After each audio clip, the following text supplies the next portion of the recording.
Good morning and welcome again to the Haven Financial Group radio show. I'm Larry Colvig, founder and CEO of the Haven Financial Group. On with you every week talking about retirement.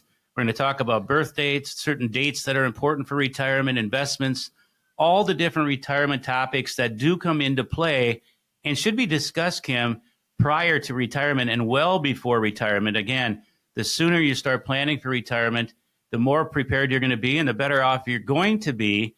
So there's no time better than now. And it's, again, no matter what age you're at, if you're an adult, now's the time. If you're 20, 30, or any age, believe me, Kim, retirement looms and comes faster than any of us think.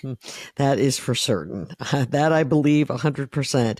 And, it is kind of funny. I think a lot of people, you get to a certain age, you start saying, oh, birthdays, they don't matter anymore. I don't even want to think about that. But truth be known, there are some real birthdays out there, some real dates that are really essential to know if you are in retirement or approaching retirement. So for the purposes of this conversation, we're going to start, with anybody 49 or under first, and then we'll move forward from there. But as Larry mentioned, it's never too early. Your very first job, it's very, very smart to get yourself involved in a 401k if your employer is offering it, and lots of other means by which to save money.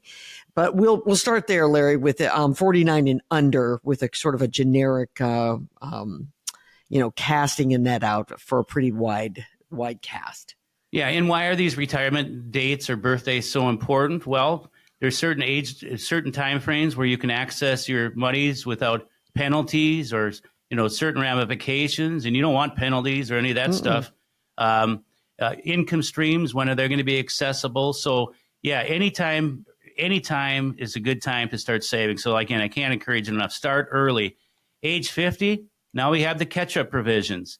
Now maybe the kids are off to college, or maybe they're off the payroll, or wouldn't that be nice, actually? But no, I'm just kidding.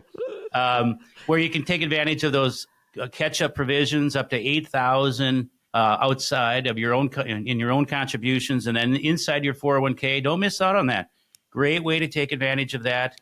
Age 55, if you're fortunate enough to be able to retire, if you're 55, you can access some of those retirement funds.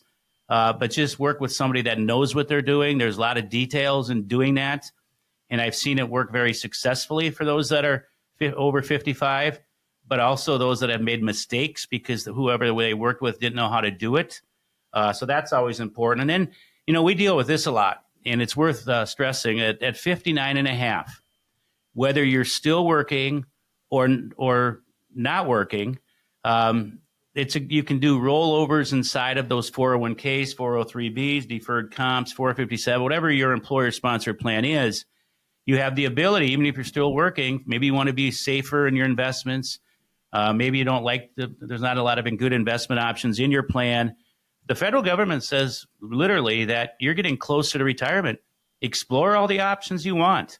And by the way, there are no tax ramifications for rollovers.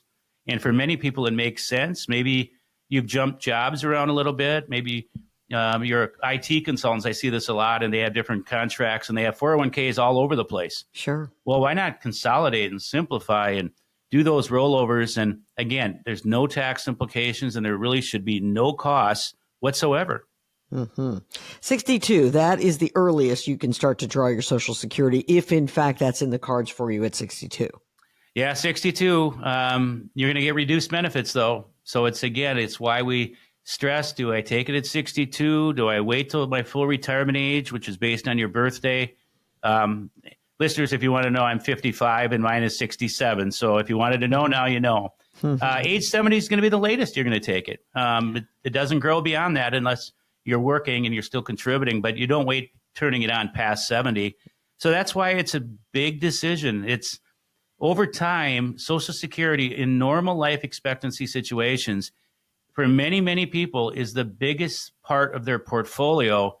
And if you do the math over, the 20, 30 or whatever years, it's a very big number. And if you do the number, it's close to $1 million or more during normal life expectancy that one can generate from Social Security. So it should not be taken lightly.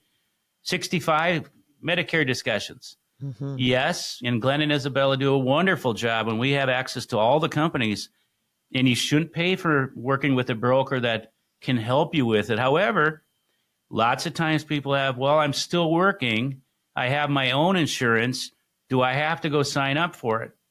And the answer is no, if you have credible coverage. Right. And there's so many questions and confusion in Medicare and healthcare, and rightfully so. I've heard those guys talk for years, and I'm still confused by it. So work with somebody in that area, shop it out every year. We don't always make changes, but there's lots of changes in the Medicare area, and you need to know what those changes are.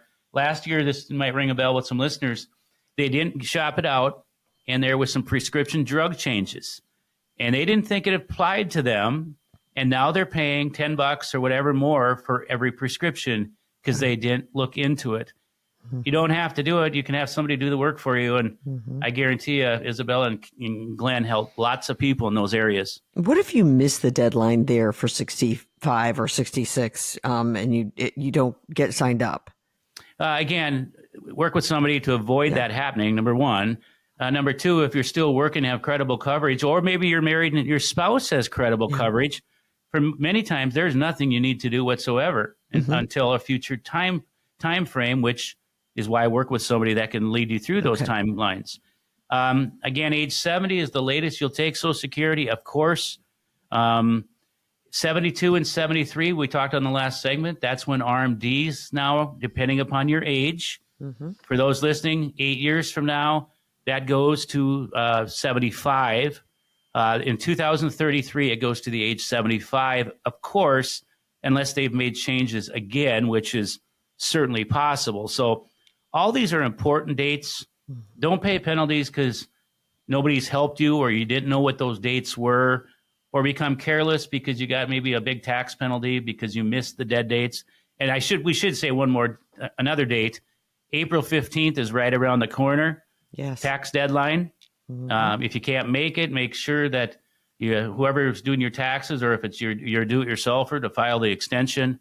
We do help. Lance is our in-house CPA here, and man, he does a heck of a job, and he really cares and visits with people, and he's very fair on the tax preparation cost. And at Haven, we don't charge any extra for tax planning throughout the course of the year, and we have had Lance on a few different times, and he's not a drop-off pickup guy.